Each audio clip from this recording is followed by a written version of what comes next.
स्मरण कराऊं आपको।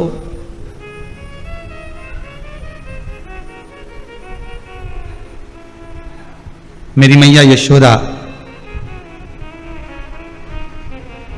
जी की गोद में जब लाला पधारे, भगवान कृष्ण जब आए, तो सबसे पहला दर्शन, सबसे प्रथम दर्शन अगर कोई करने के लिए आए हैं तो वो मेरे 33 कोटि देवताओं में से एक देव, और वो है देवाधिदेव महादेव।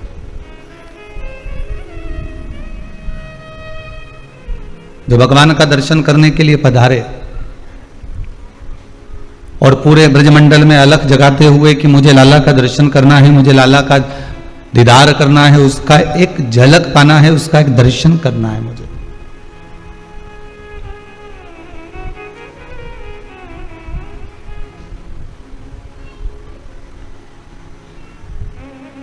पूरे ब्रजमंडल की धरा पर घूमते घूमते घूमते घूमते जब यशोदा मैया के दरवाजे पर पहुंचे, और यशोदा मैया के दरवाजे पर भी जब लाला का दर्शन नहीं हुआ, तब यमुना जी के घाट पर बैठकर अलख जगाने बैठ गए। यमुना जी के घाट पर बैठकर गोपियों का हस्तकमल देखकर उनका भाग्य बताने बैठ गए।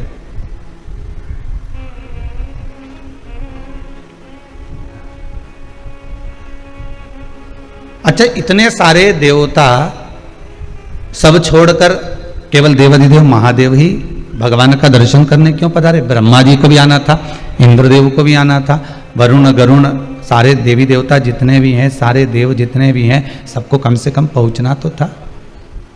पर कोई ना जाकर केवल अगर पहुंचे हैं तो भगवान शिव ही पहुंचे,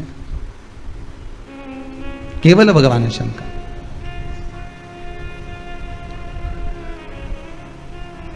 क्यों?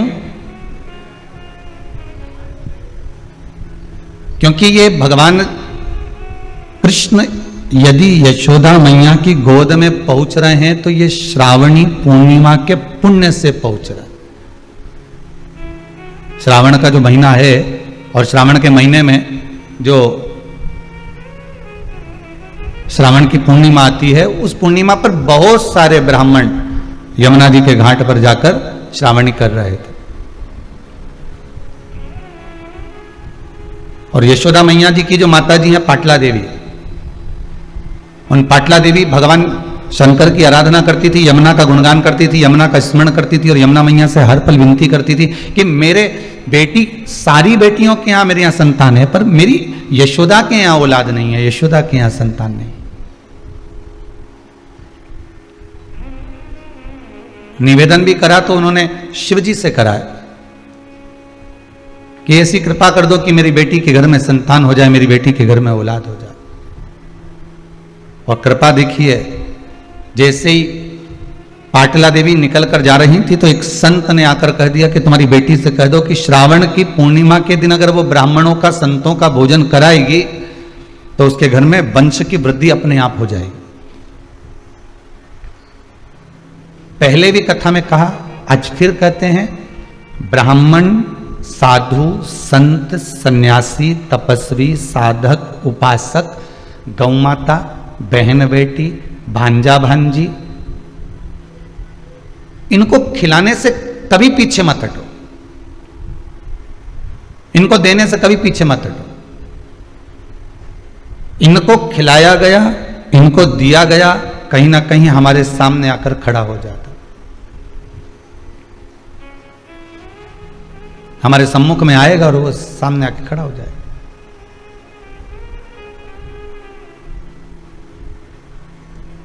हमारा तो निवेदन रहा है इस व्यासपीठ से, आज फिर करते हैं, मंदिर में दीप लगाओ ना लगाओ, अगरबत्ती लगाओ ना लगाओ, फूल चढ़ाओ ना चढ़ाओ, बेलपत्र चढ़ाओ ना चढ़ाओ, पर शिव महापुराण की कथा कहती है कि किसी भूखे को भोजन जरूर कराओ। अगर आपने किसी भूखे को भोजन करा दिया है, किसी को पानी पिला दिया है, किसी का आचमन करा दिया है, किसी को कुछ पवा दिया है, तो उसका पुण्य क्षीण नहीं होगा।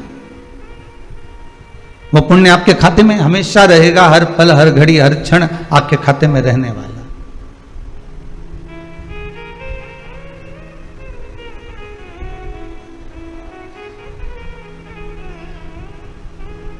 पुण्य की समाप्ति नहीं हो सकती। बस भोजन कराते समय, पानी पिलाते समय, चाय पिलाते समय, जो भी पदार्थ आप दे रहे हो उसको देते समय आपके भीतर अहंकार नहीं आना चाहिए, आपके भीतर अभिमान नहीं आना चाहिए।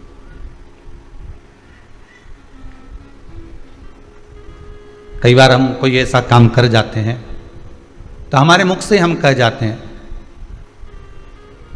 मैंने अगर कर दिया है तो फिर ये बिल्कुल ठीक होगा ही, यह पक्का है, श्रेष्ठ होगा ही, यह पक्का है।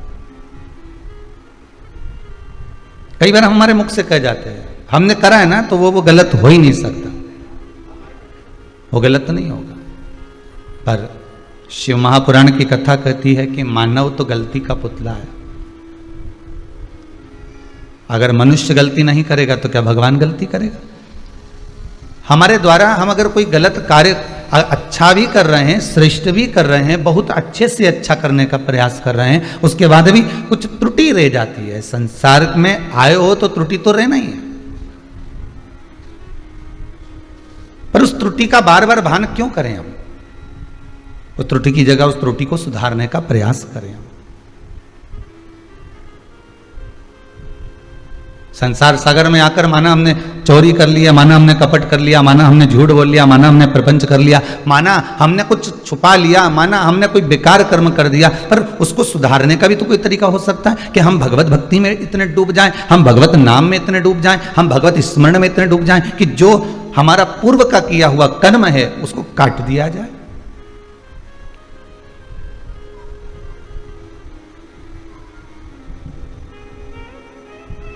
ये जो रुद्राक्ष का पौधा उत्पन्न हुआ शंकर भगवान के नयन के अश्रु से, तो किसी व्यक्ति के नयन में अश्रु ऐसे ही आ सकते हैं क्या? ऐसे आंसू आ जाएंगे अपने आप? आप बैठे हो और आंख में से आंसू टपकना चालू हो जाएंगे अपने आप ही?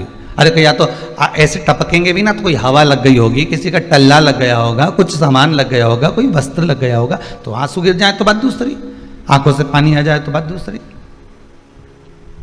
या हो आंसू आने का दो कारण, एक तो बहुत खुशी हो तो हृदय प्रफुल्लित होकर भी आंखों में अश्रु आ जाता है, और अगर हृदय में दुख हो तो भी आंसू आ जाता है, तो भी नैनों से जल बह जाता है।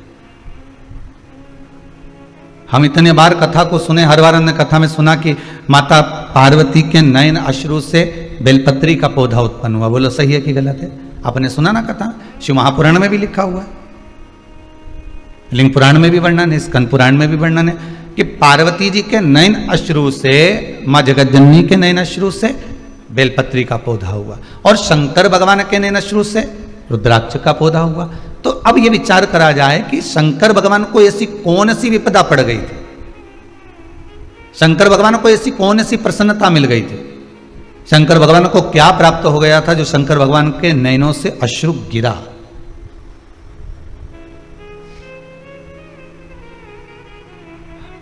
अपनी कथा में से अपना ही एक प्रश्न खड़ा करा। आप भी कभी कभी अपने मन में एक प्रश्न खड़ा कर, आपके मन में आया कि नहीं आया वो हमें नहीं मालूम। ये शंकर भगवान, अपने तो कथा में सुन लिया कि नयन अश्रु गिरा और रुद्राक्ष का पौधा हुआ, पर प्रश्न यह खड़ा होता है कि नयन अश्रु गिरा क्यों?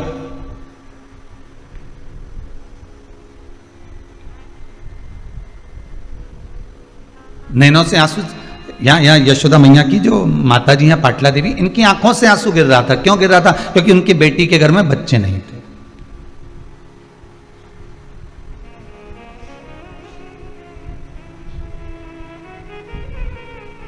मंदिर में आकर, गुरु के दरवाजे पर जाकर, जिससे बहुत विश्वास जोड़कर बैठे हो, उस परमात्मा के चरणों में जाकर व्यक्ति रोना नहीं चाहता तो भी उसकी आंखों से अश्रु निकल जाते।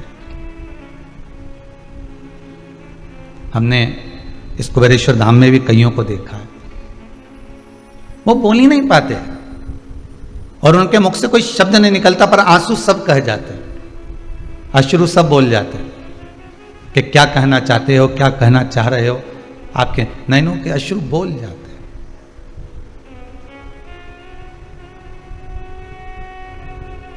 यशोदा मैया की माता पाटला देवी ने संतों से ये नहीं कहा कि मेरे घर में बेटी के गर्भ में संतान नहीं है, वो तो बस पूजन कर कर आ रही थी और नैनों से अश्रु बहाती हुई आ रही थी। तो संत ने पूछ लिया, क्या बात है, तुम्हारे नैनों से अश्रु गिर रहा है, अब बताएं क्या। अश्रु ही तो सब बोल रहे हैं ना। अगर हृदय में थोड़ा सा गम होगा, दुख होगा, तो ही तो आंसू निकलेंगे।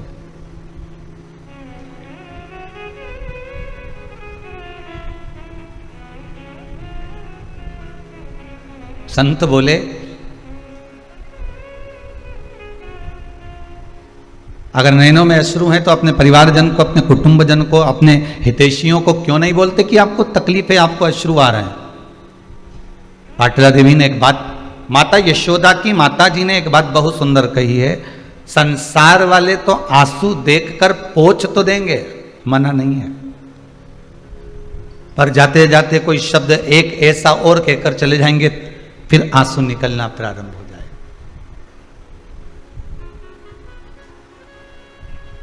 तुम तो नदी के किनारे पर खड़े थे, तुम तो तालाब के किनारे पर खड़े हो, नदी के किनारे पर खड़े हो, आप तो कुआं और बावड़ी के पास में खड़े हो।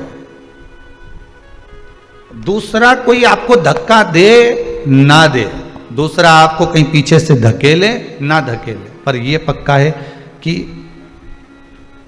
कोई अपने को अगर मालूम पड़ गया कि ये कुएं की पाल पर है, ये नदी के घाट पर है, ये सरयू आदि आदि की जितनी भी नदी तालाब सरोवर के घाट पर है, तो ये पक्का है कि कोई अपना आकर धक्का जरूर दे जाए।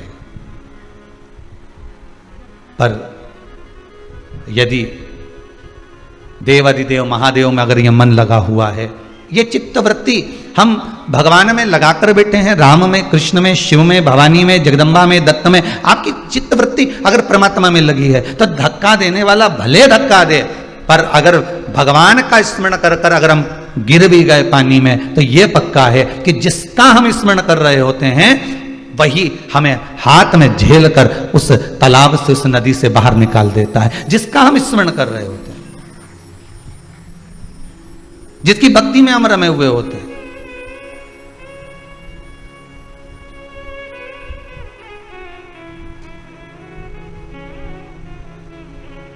महाराज वो कहते ना,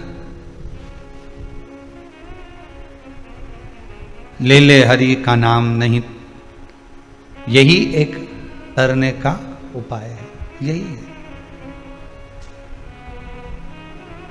कि ले हरि का नाम यूं ही तर जाएगा।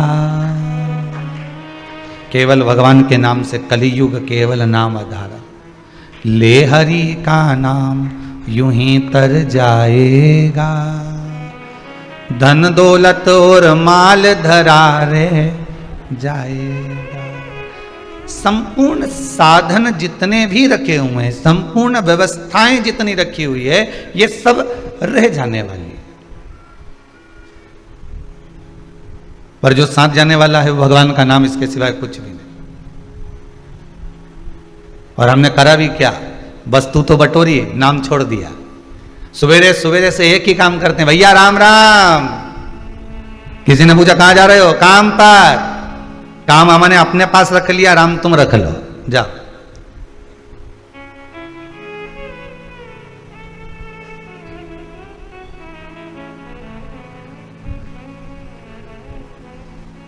और अगर आप कभी अपने भी प्रयास करा होगा, कोई कोई व्यक्ति जो भगवान की कथा नहीं सुनता, जो भगवान के मंदिर नहीं जाता, जो देवालय नहीं जाता, जो धर्म सत्कर्म नहीं करता, कभी कभी आपने भी प्रयास करा होगा उसको बोलने का, क्यों मंदिर नहीं जाती, 1 बजे से कथा आ रही है, रुद्राक्ष शिव महापुराण की कथा चल रही है, सुनो कथा को,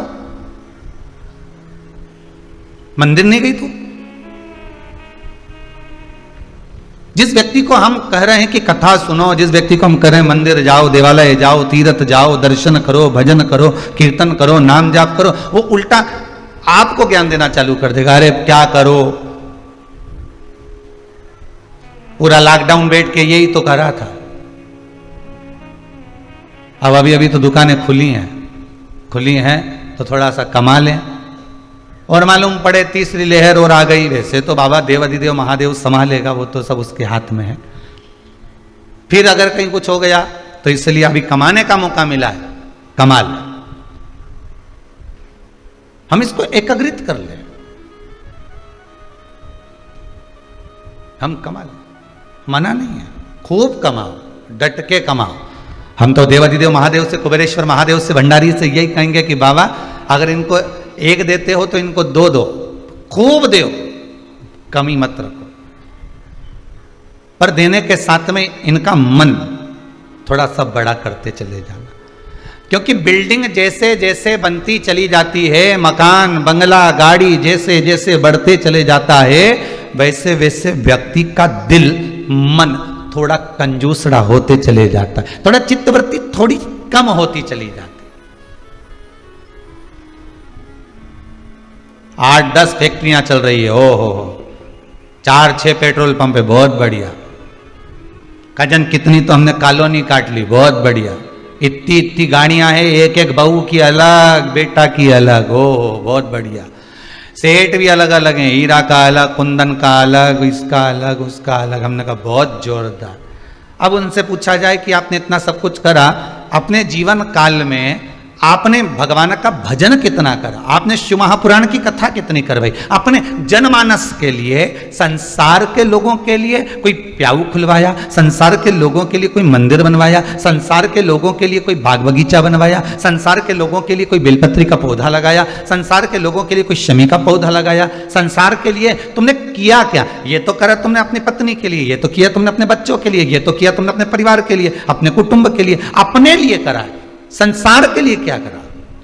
कथा, इन कथाओं की लाइन में एक कथा में पहले कहा था, व्यक्ति नहीं बनना हमको, केवल हमको व्यक्तित्ववान बनना। व्यक्ति जब मरता है उसको कोई याद नहीं करता 13 दिन के बाद, और याद करेंगे तो 1 आध महीना करेंगे, 1 आध महीना तो करा मालूम पड़े 5-6 महीना करेंगे, इससे ज्यादा कोई याद करेगा? कथा में कहा था पहले भी कि हमें व्यक्ति बनकर नहीं जाना, हमको व्यक्तित्ववान बनकर जाना।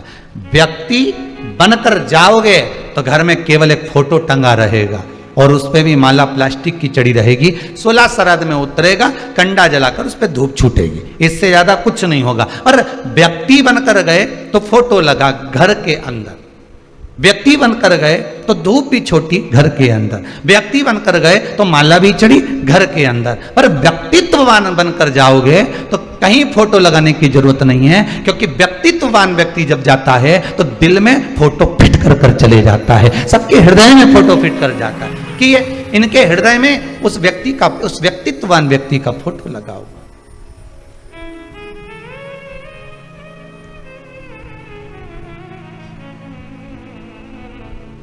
मैं धन्यवाद दूंगा श्री घनश्याम दास जी, श्रीमती उषा जी गांधी, खामगांव महाराष्ट्र को, कि धन का सही उपयोग यही है और मन का भी सही उपयोग यही है। और जितने पूर्वजों के आपने नाम लिखे हैं, मैं तो कहूंगा ये उन्हीं का आशीर्वाद है, उन पूर्वजों का ही, जो आप खामगांव से ऑनलाइन शिव महापुराण की कथा को करवा रहे हो, महाराष्ट्र से। जैसे उदर तृप्ति के लिए भोजन जरूरी है, आत्मा की तृप्ति के लिए शिव महापुराण बहुत जरूरी है। अभी इस रुद्राक्ष शिव महापुराण के पहले जो शिवपुराण हुई थी वो व्रत शिवपुराण हुई थी। कई माताओं ने इतने मैसेज भेजे हैं, कई ने व्हाट्सएप पर, कोई ने काय पर लिख लिख कर भेजा, हमें पूजन का विधान मालूम पड़ गया, हमें उद्यापन क्या होता है यही नहीं मालूम था। हम तो सोचे थे कि व्रत को समाप्त कर दो, उद्यापन का महत्व यही है, व्रत की पूर्ण आहुति कर दो, उद्यापन का मतलब यही है। हम तो ये सोचते थे कि कोई अनुष्ठान पूरा हुआ तो उद्यापन कर देना, पर मालूम यह पड़ा कि उद्यापन करने के बाद उस वस्तु पर सील, उस व्रत पर, उस उपवास पर सील ठप्पा लग जाता है कि अब यह तुम्हारा हो गया। हमको यह नहीं मालूम था कि यह व्रत अब हमारा हो गया, हम तो उद्यापन कर देते थे।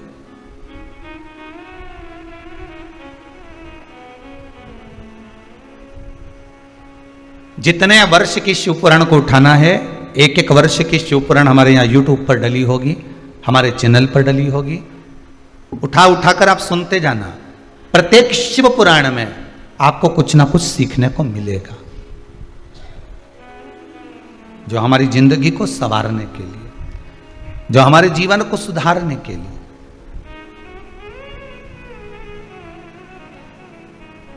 केवल माला लेकर बैठे रहे, 2 घंटा 4 घंटा तक जपते रहे, इससे परमात्मा की प्राप्ति का साधन नहीं।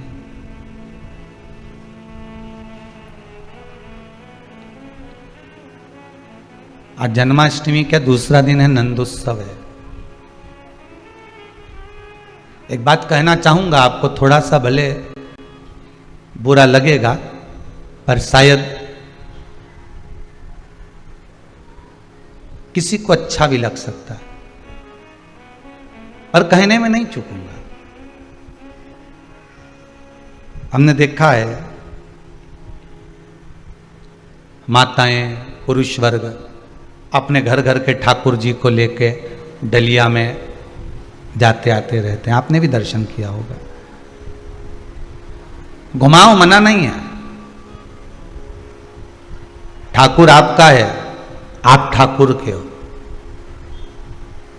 पर भगवान को, ठाकुर को जैसी रहने की आदत है राजसी ठाट में, उसको अपने घर में रखकर राजसी ठाट दीजिए। डलिया में लेकर यहां चले गए, वहां चले गए, यहां रख दिया, वहां रख दिया, तो कहते हैं हमारा पुत्र है, हमारा बेटा है, हम उसको परिवार का अंग समझते हैं, हम परिवार का एक व्यक्ति समझते हैं। हम मना नहीं करेंगे, आप समझो। फिर परिवार के व्यक्ति के लिए जैसे व्यवस्था करते हो वैसे करो।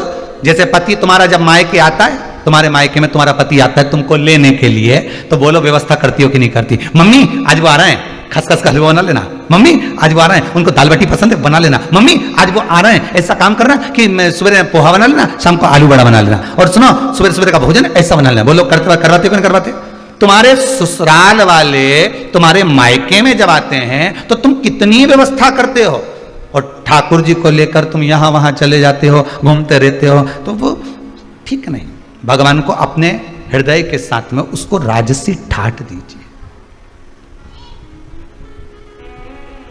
वृंदावन में रहे तो ब्रज के राजा बनकर रहे हैं मेरे ठाकुर, और द्वारका में रहे तो द्वारका के राजा बनकर रहे हैं मेरे ठाकुर।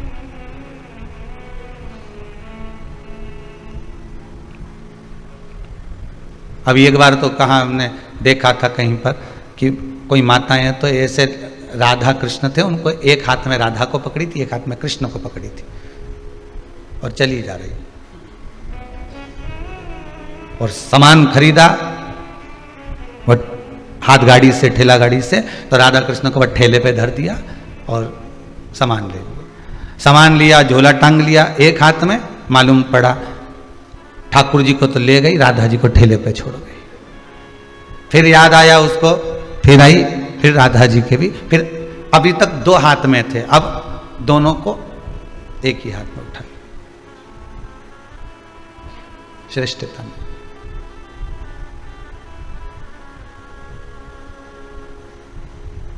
अगर हम ही हमारे ठाकुर को इस तरह से रखेंगे तो जनमानस क्या सोचेगा? आपकी भक्ति है, इस व्यासपीठ से आपकी भक्ति को मैं नमन करता हूं। आपकी भक्ति है, आप भगवान से स्नेह करते हो, मैं आपको प्रणाम करता हूं कि आपके बराबर दुनिया में कोई नहीं प्रेम करता होगा, स्नेह करता होगा ठाकुर से। पर निवेदन है, उस लाडले को लाड लड़ा कर रखिए, हृदय से लगा कर रखिए।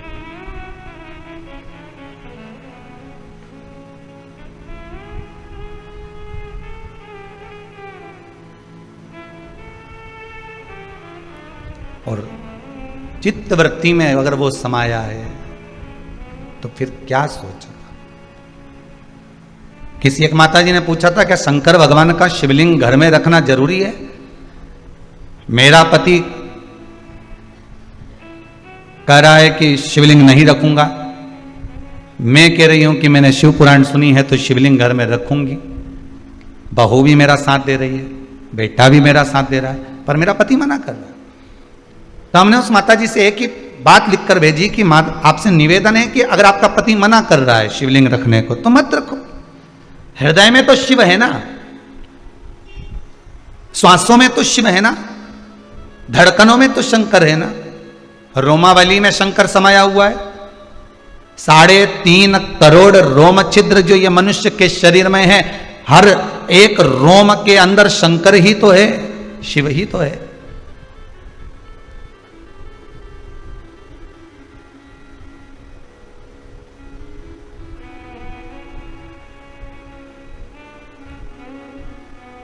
हम नर्मदा जी नहाने गए थे, वहां से शंकर जी लेके आए, इतने बड़े शंकर जी। गुरु जी बताओ कहां रखे?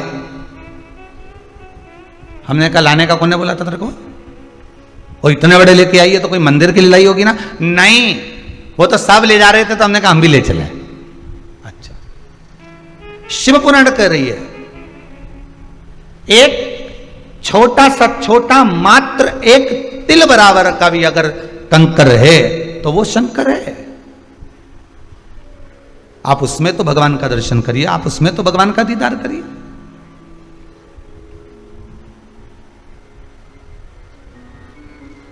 ये जरूरी थोड़ी ना कि हम भगवान को लेकर घूमेंगे तो ही भगवान हमारा होगा, हम भगवान को मंदिर घर के अंदर बिठाएंगे तो ही भगवान हमारा होगा।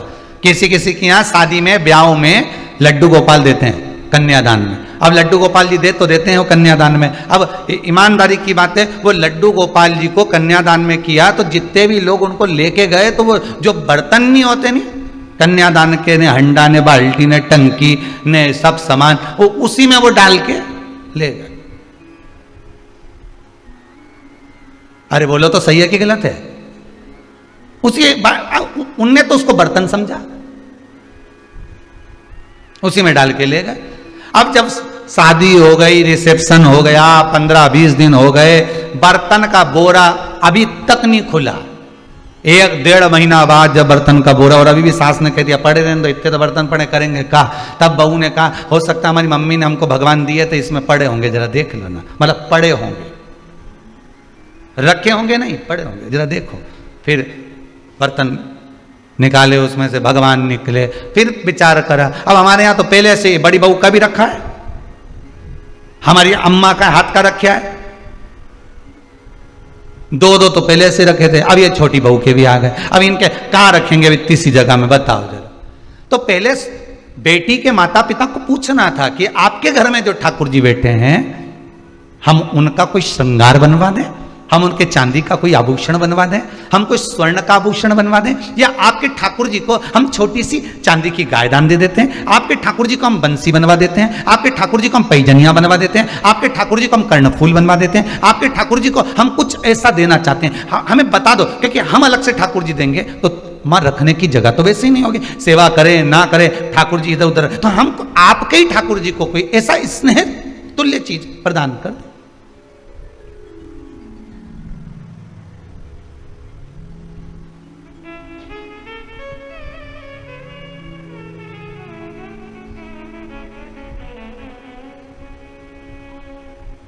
लोग वो बकरी की चाल, भेड़ चाल बोलते हैं ना, ऐसे चलते हैं।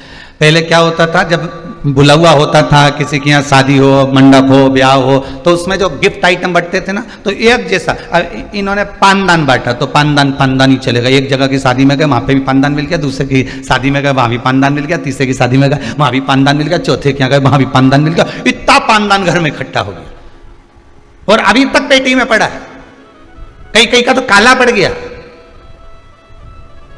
अब निकालूंगी दिवाली पे जब ये बेकार हो जाएगा। अब वही इतना चल रहा है कि वो निकालने का फुर्सत ही नहीं मिल रही है।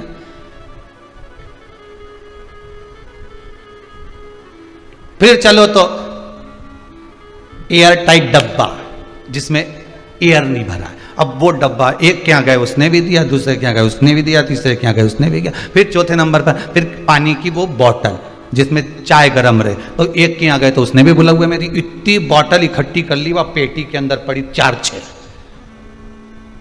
अब ये सोच रही कि मैं पैक कर करके किसी को दे दो, नहीं भाई।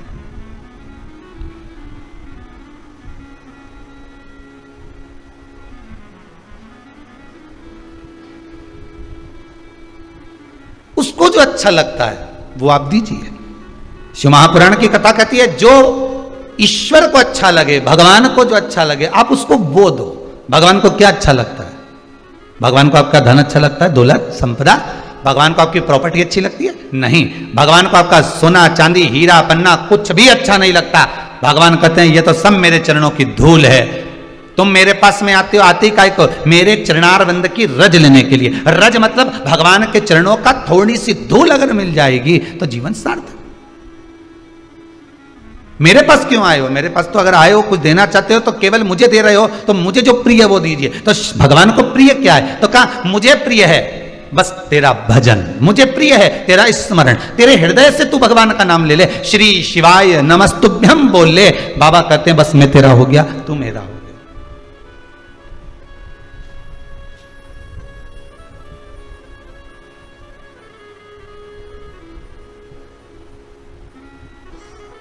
भोले तेरे चरणों की घर धूल जो मिल जाए, सच कहता हूँ भोले तकदीर बदल जाए। भोले ये मन बड़ा चंचल है, कैसे तेरा भजन करूं। ये मन बड़ा चंचल है, कैसे तेरा भजन करूं। ये मन बड़ा चंचल है, कैसे तेरा भजन करूं। ताली से बात।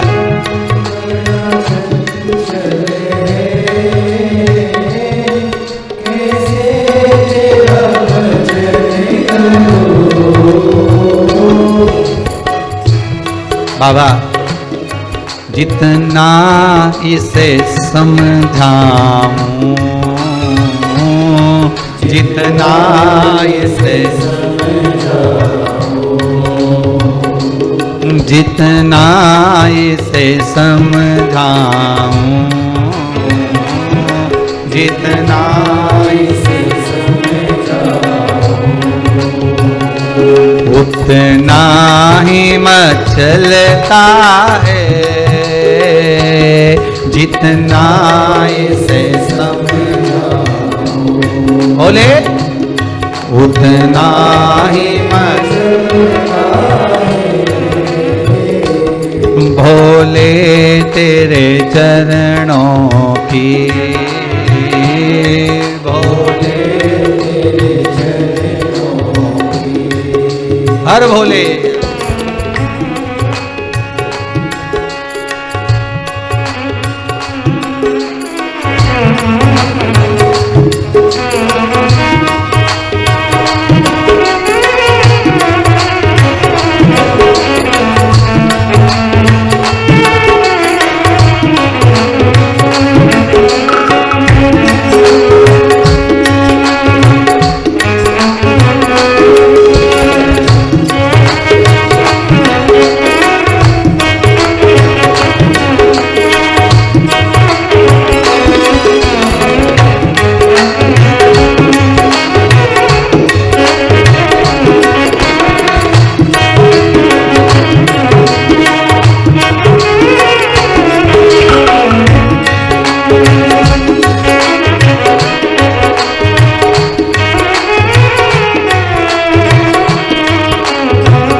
नजरों से गिरा नाना, चाहे जितनी सजा देना। नजरों से गिरा नाना, चाहे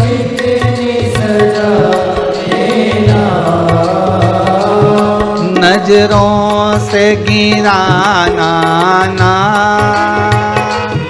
चाहे जितनी सजा देना। नजरों से गिराना ना, शंभो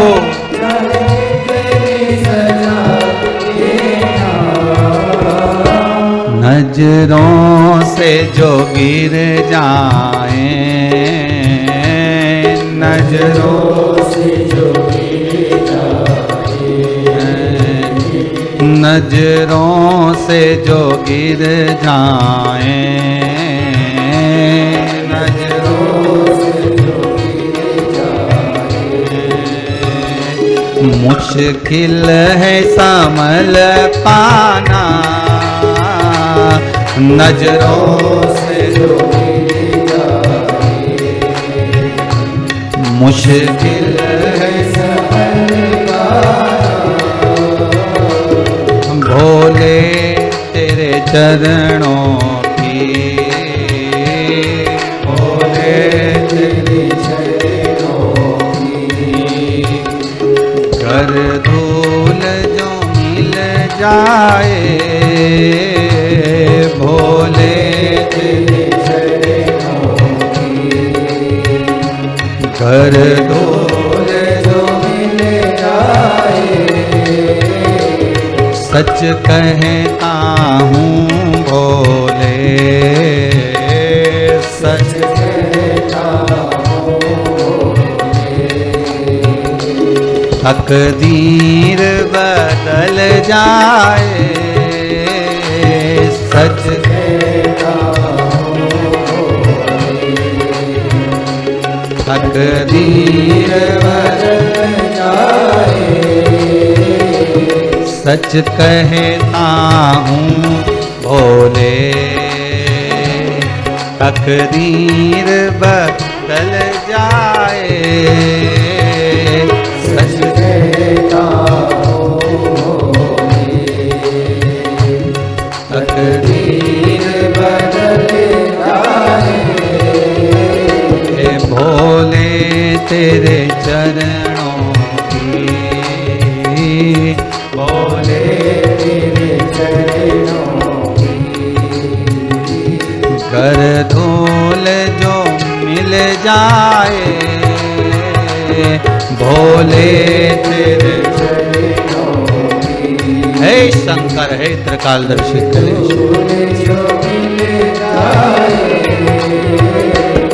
भोले तेरे चरणों की,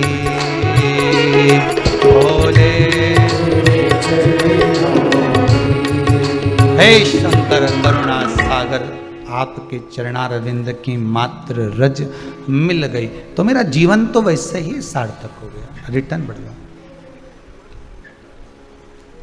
मेरा जीवन तो वैसे ही सार्थक हो गया। उसकी सार्थकता, उसकी आनंदता, उसकी उमंगता आपके चरणारविंद की रज से है, चरणों की रज। ये जरूरी नहीं है कि घर में शिवलिंग होना बहुत जरूरी है। हम तो कहेंगे शिवलिंग है आपके घर में, अच्छी बात है, सेवा करो, चाकरी करो, दर्शन करो, कथा स्मरण करो, पूजन करो, पाठ करो।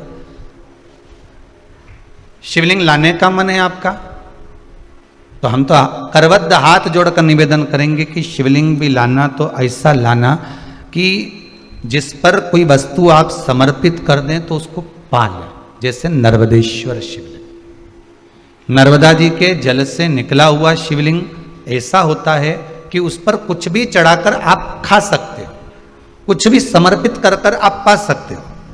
बाकी के जितने शिवलिंग हैं नर्मदेश्वर को छोड़कर, उनको अगर कोई वस्तु टच हो गई तो उसको आप पा नहीं सकते। फिर वो बैरागी, त्यागी, साधु, सन्यासी, तपस्वी, साधक, उपासक के लिए रहेगा, वो फिर आपका पाने के लिए नहीं रहेगा। वो संत के लिए, साधु के लिए, जिसने अपना घर गृहस्थी परिवार सब छोड़ दिया हो, फिर वो उसका है, फिर उसके लिए। और अपन तो गृहस्थी हैं, घर में रहने वाले हैं। कभी कभी शंकर भगवान का स्नान कराएंगे अभिषेक करेंगे तो दूध दही का पंचामृत चरणामृत भी ले लेंगे। अपन तो गृहस्थी है।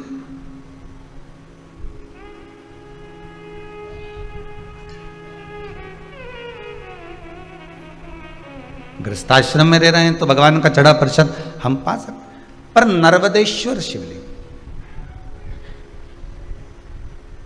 इसलिए भगवान भूत अधिपति भूतेश्वर भगवान शंकर को जो भोग लगाया जाता है, सामने थाली रख दी जाती है सम्मुख में बाबा के सामने, स्पर्श नहीं हुआ है उसका, दूर रखिए, उसको आप पा सकते हो। यदि स्पर्श हो गया तो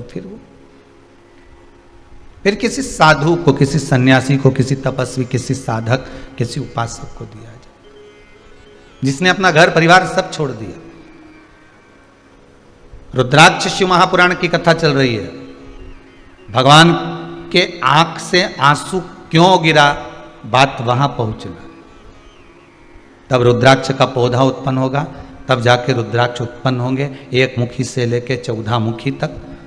फिर उसका वृतांत वर्णन कई कई जगह पर देखने को मिलता है कि इतना बड़ा रुद्राक्ष, उस पर शेषनाग भी बना है, उस पर शिवलिंग भी बना है।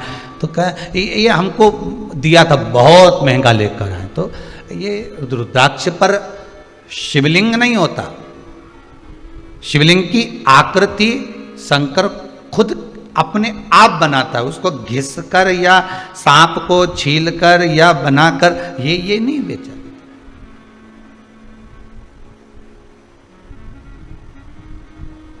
किसी ने पूछा एक बार कि गुरुदेव, ये जो रुद्राक्ष होता है जिसको अपन पहनते हैं, धारण करते हैं, जिस रुद्राक्ष को अपन पहनते हैं, इसको सिद्ध करने का तरीका क्या है?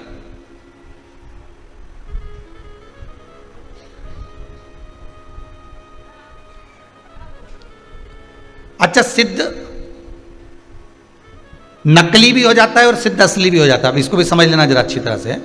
प्लास्टिक का जो रुद्राक्ष होता है, नकली जो रुद्राक्ष होता है, सिद्ध वो भी किया जाता है, लोग बात सिद्ध करते हैं उसको। और असली का जो रुद्राक्ष होता है उसको भी सिद्ध करते हैं। तो कहा महाराज जी दोनों में अंतर क्या है? तो शिव महापुराण की कथा कहती है, रुद्राक्ष शिव महापुराण की कथा कहती है कि नकली और असली में एक अंतर जरूर है कि असली रुद्राक्ष अपना काम मात्र सिद्ध होते ही चालू कर देता, और नकली रुद्राक्ष आप 50 बार उसको अभिषेक में रख लिए, 50 बार आपने अनुष्ठान कर लिया, 50 बार आपने व्यवस्था कर ली, 50 बार आपने उसको रिझाना चाहा, उसके बाद भी वो सिद्ध नहीं हो पा रहा। 4 दिन अगर उसने अपना असर दिखा दिया तो 5वें दिन वापस वो डाउन हो जाएगा। ये नकली है। और असली एक बार अगर आपने धारण कर लिया, असली रुद्राक्ष को अगर आपने एक बार पहन लिया, असली रुद्राक्ष को अगर आपने अपनी जिंदगी में एक बार उतार लिया, असली रुद्राक्ष का पानी अगर आपने पी लिया, थोड़ा सा भी आचमन कर लिया, तो बीमारी तो दूर होना ही है।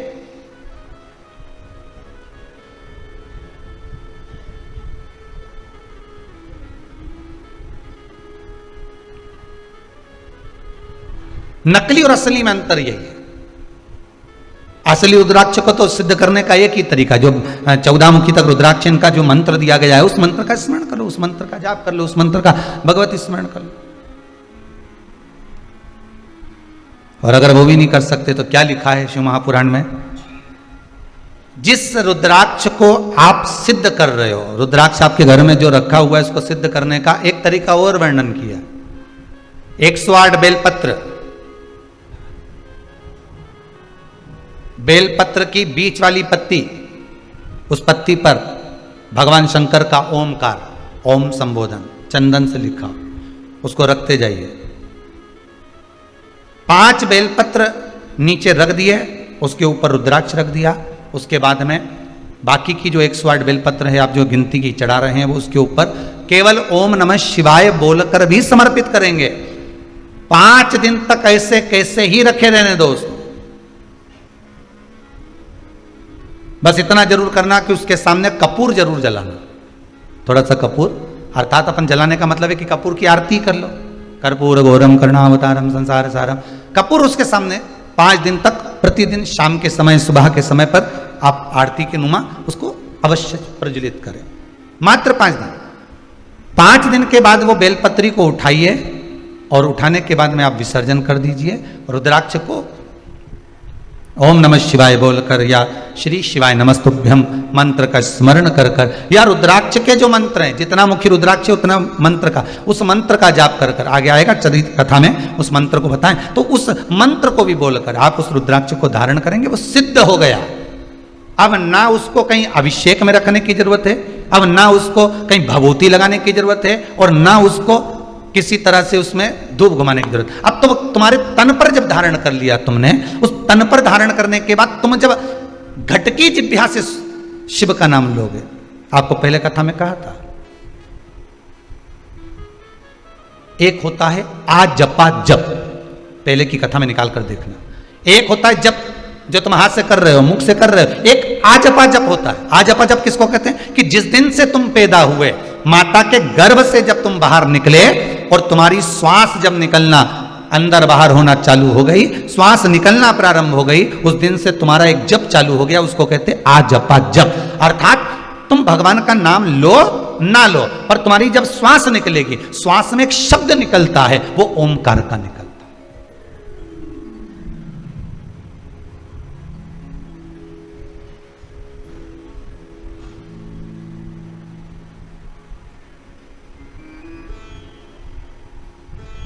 अब एक बार कथा में कह दिया कि ये श्वास निकली है तो इसमें शब्द भगवान का निकला है, तो कहे रात को जो सोते हैं और घुर्राटा भरते हैं उनका क्या होगा? है? रात को सोए और घुर्राटा भर रहा है, तो वो भी तो श्वास निकल रही है। तो हमारा निवेदन है, कभी कभी शंकर भगवान रुद्र रूप भी ले लेते हैं, ये तो रूप पर आधारित है। कभी कभी शिव रुद्र रूप पे गए। महाराज आजपा जप में यही होता है। आजपा जप में आपको मंत्र नहीं बोलना पड़ते, आजपा जप में आपको नाम नहीं लेना पड़ता। आजपा जप तो जिस दिन से हम पैदा हुए, जिस दिन से हम भगवान की भक्ति में डूबे हुए, जिस दिन से हम पैदा हुए हैं, उस दिन से जो श्वास चल रही है वो आजपा जप ही है। वो आजपा जप।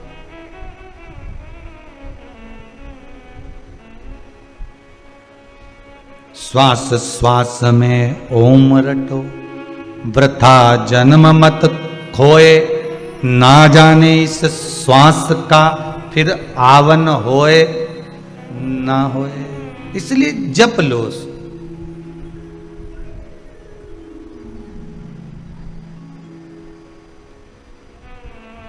तो रुद्राक्ष जब हम गले में धारण कर लेते हैं, रुद्राक्ष जब हम अपने गले में धारण करते रुद्राक्ष को, और धारण करने के बाद हमारी श्वास का जब आजपा जप प्रारंभ होता है, हमारी श्वास का जब भगवान का नाम जपना प्रारंभ होता है, तो वो रुद्राक्ष चार्ज होते रहता है। रुद्राक्ष को फिर अलग से कहीं ले जाकर सिद्ध कराने की जरूरत नहीं है, वो चार्ज होता रहता है, चार्ज होता है।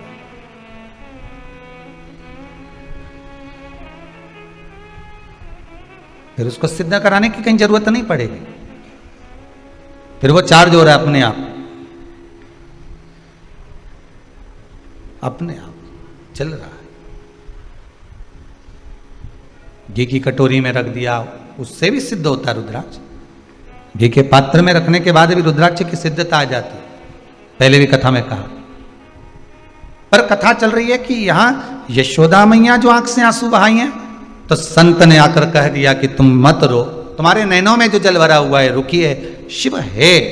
आप श्रावणी की पूर्णिमा के दिन, श्रावण की पूर्णिमा के दिन जब संत आए तो आप उनको भोजन करा दो, उसका फल मिल जाएगा। और यशोदा जी के यहाँ लिख कर भेज दिया पाटला देवी ने, और यशोदा जी ने फिर भोजन करने बुलाया। संत ब्राह्मण जब भोजन करने के लिए बैठे, और बैठने के बाद जब यशोदा जी खीर देने के लिए आई, सिर पे इतना घूंघट डला हुआ था, इतना घूंघट यशोदा मैया डाली हुई थी, हाथ में बड़ा बड़ा चुड़ला पहनी हुई थी, पांव पैजनिया कमर करदनी माता यशोदा पहनी हुई थी, सिर पर सुंदर माँ यशोदा बौर पहनी हुई थी, मुख दिख नहीं रहा था माता यशोदा, क्योंकि घूंघट इतना था।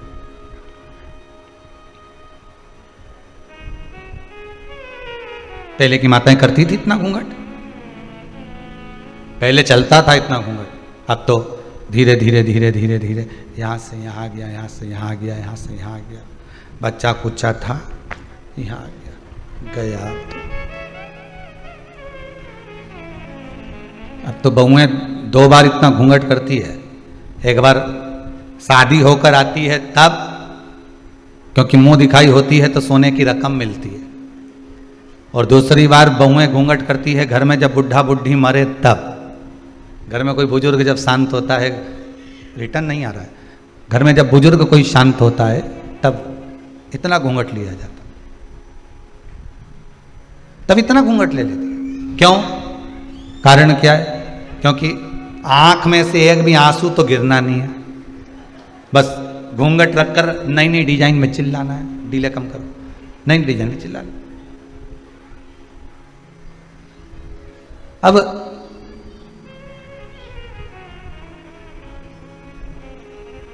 लोगों को भी लगे इतना घूंघट करके रो रही, कितने अच्छे संस्कार हैं इसके। परंतु मेरा कहना है, ये कहने वाले तो कहते थे, पर जब अम्मा जिंदा थी और तब आके देखती तो घूंघट यहां मिलता, यहां।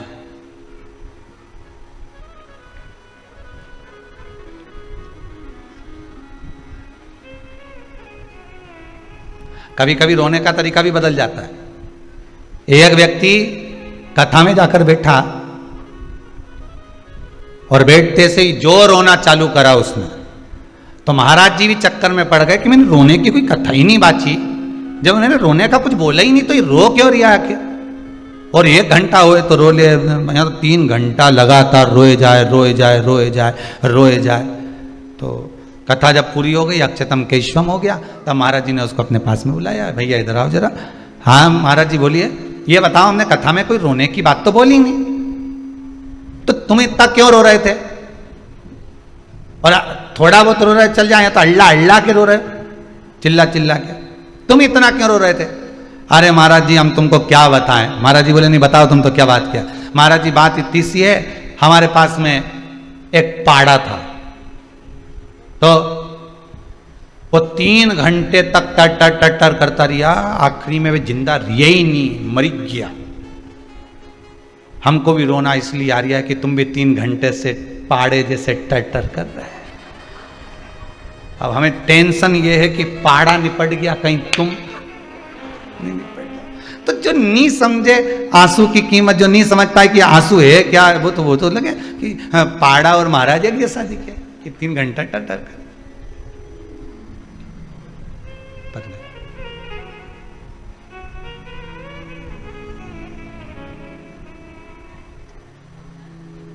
अश्रु की कीमत बड़ी है, आंसुओं की कीमत बहुत है।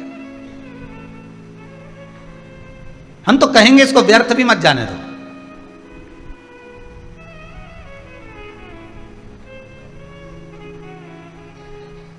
रो तो उस परमात्मा के लिए रो, संसार के मनुष्य के लिए रोना उत्तम नहीं है। रो तो उसके लिए रो जो दुनिया के लिए कुछ कर कर गया हो, जो स्वयं खा खा के जोड़ जोड़ के खुद का ही मर गया, उसके लिए क्या रोना? ना राम नाम लीनो तूने भरी जवान, चुल्लू भर पानी में डूब के मर जा। अब इतने बड़े शरीर को तो कुआं भर के पानी चाहिए जब मरे, या कहीं की नदी भरी हो तब मरे। इतना भी पानी नदी में हो तो भी नहीं मरे, इतना बड़ा मनुष्य कहीं मरे? तो इनने तो कह दिया कि तू डूब के मर जा रे चुल्लू भर पानी में। तो बहुत घंटों तक विचार करा, तब समझ में आया कि चुल्लू भर पानी में डूब के मरने का इसलिए बोला कि जो भगवान का भजन नहीं करता, जो कभी कथा सत्संग नहीं सुनता, जो कभी भगवान की भक्ति में नहीं रमता, अपने लिए जी जी के मर जाता है, वो अगला जन्म कीड़े का पाता है, और कीड़ा चुल्लू भर पानी में डूब के मर सकता है। इसलिए कहा कि तू डूब के मर जा रे। अरे बोलो तो, जितने लोग आस्था पर कथा सुन रहे बोलो जरा, तो डूब के मर जा रे चुल्लू भर। अब इतना सा पानी में कीड़ा मर सकता है, जो भगवान की भक्ति से दूर है वो कीड़े के तुल्य है। जो भगवान के भजन से दूर है वो कीड़े के तुल्य है, कीड़े के तुल्य।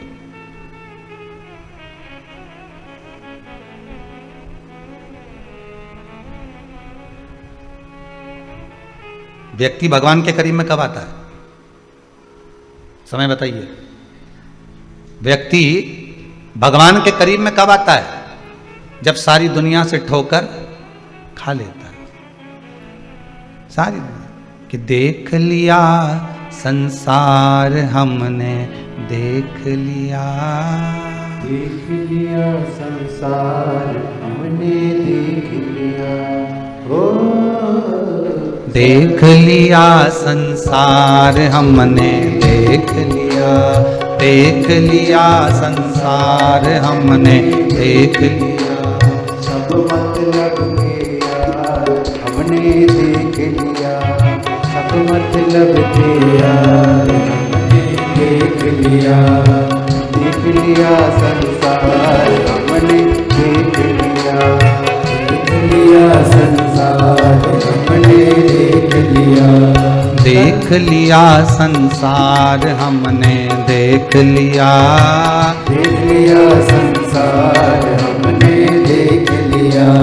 धन निरोगी धन है जब जेब में है तेरे माया, धन निरोग धन जेब में जग तक, धन निरोग धन जेब में जब तक, धन निरोग धन जेब में जब तक, मन से सेवा करोगे जब तक, मन से सेवा करोगे जब तक, मानेगा परिवार हमने, देख लिया मानेगा परिवार हमने, देख लिया, सब मतलब के यार हमने देख लिया, सब मतलब के यार हमने, देख लिया, अरे देख लिया संसार हमने, देख लिया, देख लिया संसार हमने, देख लिया।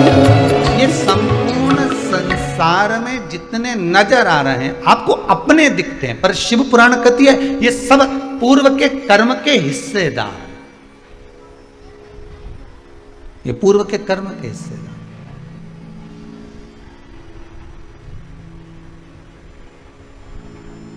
और जब ये कुछ ले रहे हैं तो अपना ही तो लेकर जा रहे हैं, स्वयं का।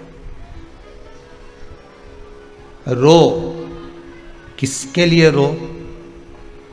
आंसू भी बताते हैं कि रोना है तो उस परमात्मा के लिए कि मुझे कब मिलेगा वो।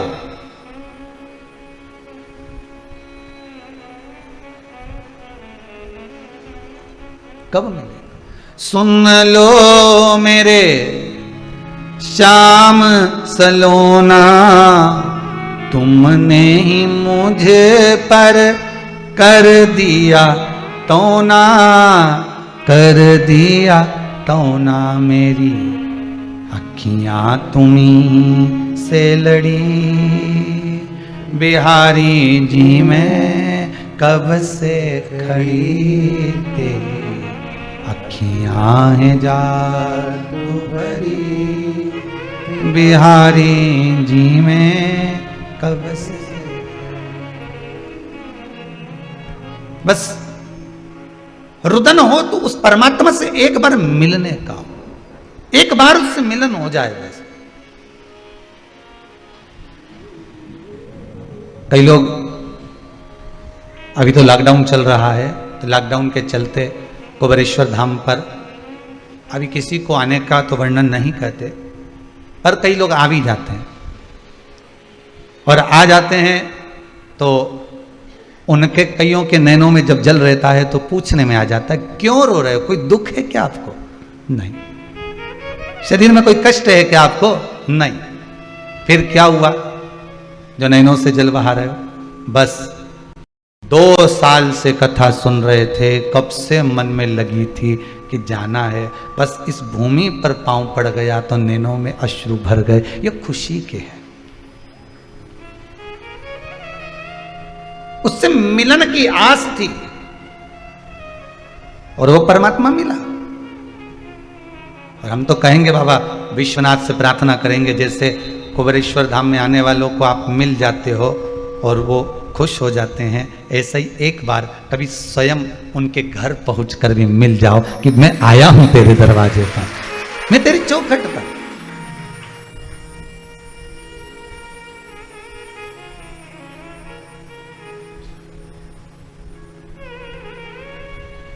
मैंने सारे सहारे छोड़ दिए, बस तेरा सहारा काफी है। रुदन के अश्रु भी कहते हैं कि रोना भी किसके सामने, और रुदन हो भी तो कहां पर।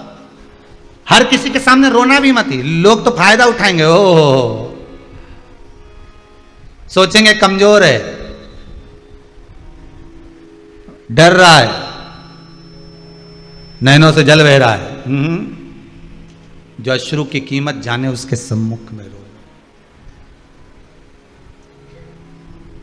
यशोदा जी रोई थी संतों के सामने, तो श्रावणी करने वाले ब्राह्मण जब भोजन करने के लिए आए, यशोदा जी इतना घूंघट कर कर जो भोजन परोस रही हैं, और ब्राह्मणों ने देख लिया कि ये नंद बाबा की दाढ़ी सफेद, बाल सफेद, और ये नंद बाबा के छोरे की पत्नी दिखे। अब उनको क्या मालूम था कि नंद बाबा की ही धर्म पत्नी है। उनको तो लग रहा था कि ये बहू है, उनको तो ये महसूस हो रहा है कि ये बहू है। अब इनके घर में कोई बच्चा नहीं दिख रहा, तो सारे संतों ने खीर खाते खाते, कटोरा तो हाथ में ही था, थोड़ी तो मुंह में, थोड़ी हाथ में, और खाते खाते बोल दिए।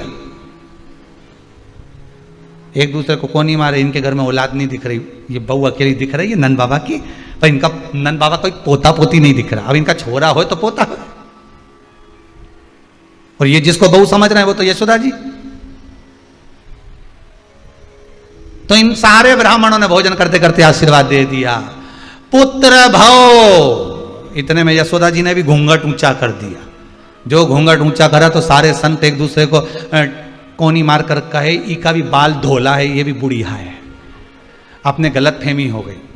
इतने में नंदराय जी बोले, बाबाओं आप आशीर्वाद दे रहे हो पुत्र होने का, 60 का और 55 की, अब बताओ पुत्र कहां से आएगा। अब संतोन भी बेचारे फंस गए आशीर्वाद देके, तो उन्होंने कहा हमारा आशीर्वाद गलत नहीं हो सकता, कहीं से भी आएगा, पर तुम्हारे घर में तो आएगा। अब कहीं से भी आया, पर इनके घर में आया। और संतों का आशीर्वाद कितना विचित्र होता है वो भी देख लीजिए। यशोदा जी के घर में हुई थी लड़की, पर कहा था पुत्र भाव, तो आधी रात को चेंज भी हो गया।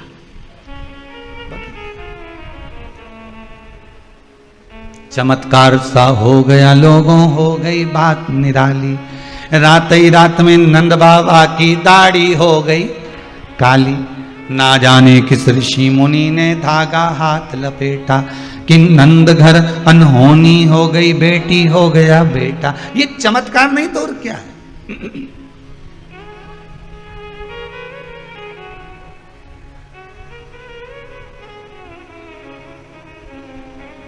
ये आनंद नहीं तो और क्या है। पाटला देवी के अश्रु की कीमत संत ने जान ली। संत, साधु, सन्यासी, तपस्वी, साधक, उपासक, गुरुजन, कोई सतगुरु ऐसा मिल जाए जो आपके अश्रुओं की कीमत जान जाए।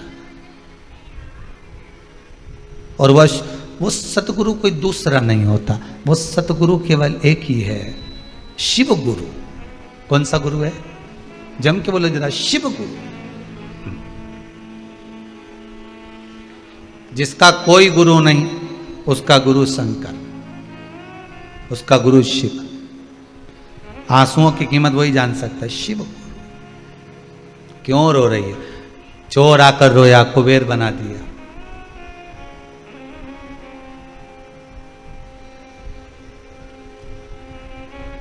घोषमा की आंख में आंसू था, बेटा जीवित कर कर पहुंचा दिया। अश्रु देखिए। ब्राह्मण रोए दूषण नाम के राक्षस के लिए, महाकाल प्रकट हो गए। चंद्रदेव रोए अपनी काया के लिए, भगवान शिव प्रकट हो गए।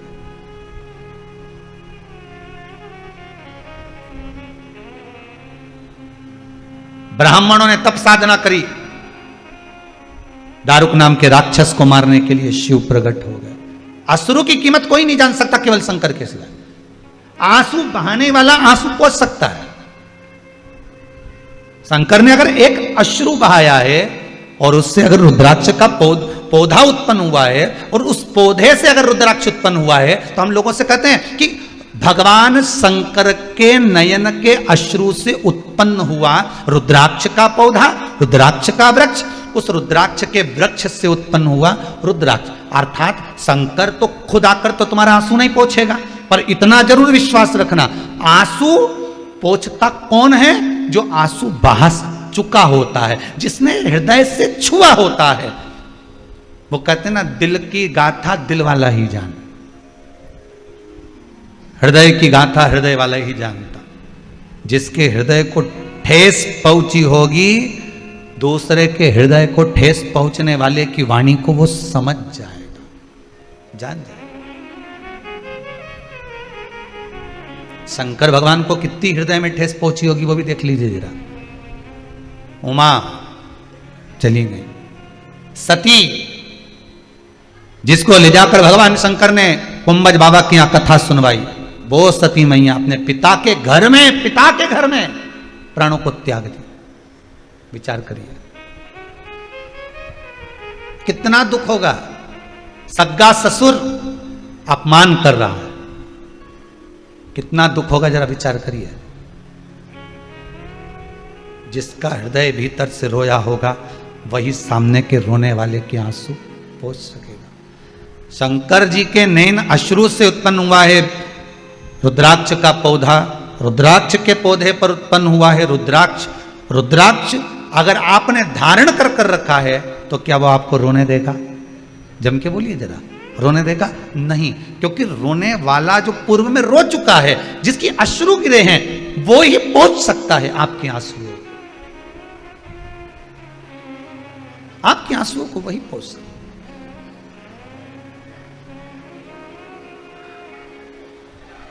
बस वही जान सकता। इसलिए कहा था, सब मतलब के यार हमने देख लिया। ये संसार सागर केवल एक हमारे जो पूर्व के कर्म के अनुसार हमें जितने लोग मिलते चले जाते हैं। आपके अगर भक्त मिले हैं, आपके अगर परिचित मिले हैं, आपके रिश्तेदार मिले हैं, आपके कुटुंबी मिले हैं, आपके परिवार वाले मिले हैं, आपके रिश्तेदार मिले हैं, आपके परिवार के जन मिले हैं, पुत्र पुत्री बेटा बहू आदि कादिक जितने भी मिले हैं, ये हमारे पूर्व के कर्म के अनुसार मिले। हम तो यहां तक भी कहेंगे कि अगर गुरु को शिष्य भी मिला है तो पूर्व के कर्म के अनुसार मिला। कोई चेला तो ऐसा होता है जो गुरुजी की सेवा में तत्पर लगा रहता है, और कोई चेला ऐसा होता है जो गुरुजी से भी कुछ कमाने के लिए निकला पड़ा होता है। अगर गुरु को चेले भी मिले हैं ना, तो वो भी पूर्व के कर्म के अनुसार मिले, वो भी पूर्व का कर्म।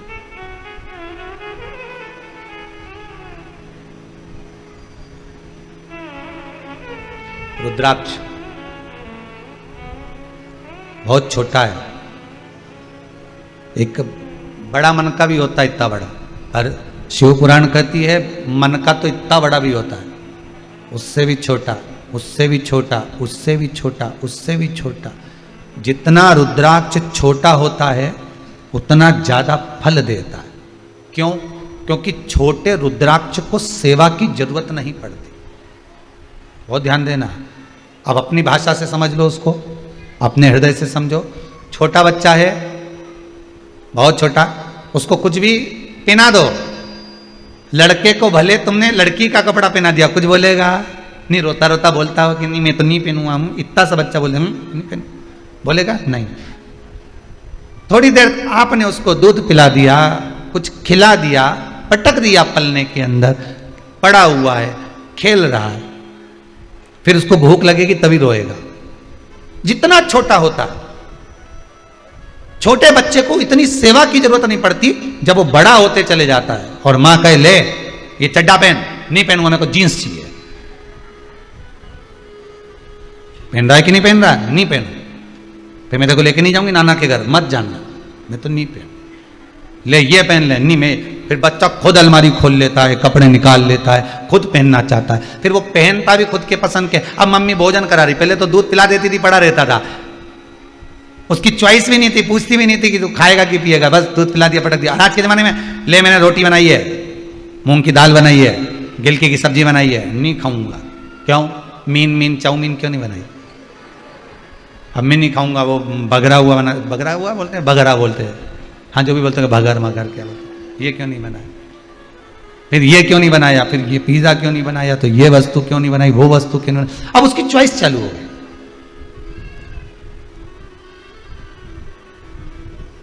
कितना समय है उसका, केवल चुनने में निकल जा रहा है, केवल चुनने। कितना समय निकल, और बड़ा हुआ, फिर कॉलेज चुना, कौन से कॉलेज में पढ़ना, और बड़ा हुआ, फिर नौकरी चुनी, और बड़ा हुआ, फिर कन्या चुनी, उसके बाद कुछ चुनने के लायक नहीं बचा, चुनौतियां सामने खड़ी हो गई, फिर कुछ नहीं चुन रहा है वो। पर पूरी जिंदगी में उसने बचपन में से लेकर जवानी तक, जवानी से लेकर ब्याह तक, ब्याह से अधेड़ी तक, अधेड़ी तक भी वो चुनता रहा, पर उसने चुनने में एक चीज नहीं चुनी कि मुझे देव अधिदेव महादेव को चुनना है। अगर वो मिल गया तो ये सारी चुनौतियां अपने आप हट जाएगी। बस शिव तत्व मुझे मिल जाए, एक बार शंकर मेरा हो जाए, एक बार ओघड़ी मेरा हो जाए।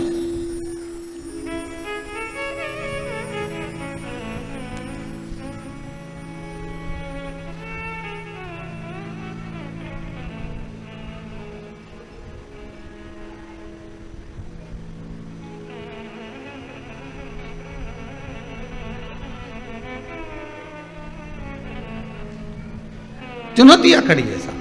पर शिव तत्व अगर हमारे पास में है, शंकर हमारे पास में, तो रुद्राक्ष जितना छोटे से छोटा होगा, जितना छोटा होगा, बच्चा जितना छोटा होगा, उसको उतनी सेवा की जरूरत कम पड़ेगी। बस ये है, छोटा होता है तो संभालना ज्यादा पड़ता है। बोलो सही है कि गलत है? छोटा है तो उसको संभालना पड़ेगा।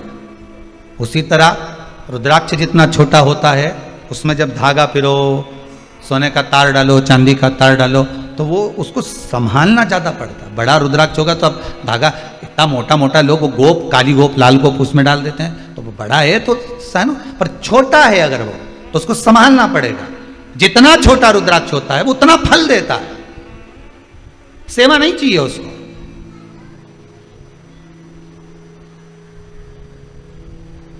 उसको सेवा की बहुत कम जरूरत पड़ती है। शिव पुराण कहती है जितना बड़ा रुद्राक्ष होता है, जितना बड़ा रुद्राक्ष होता है,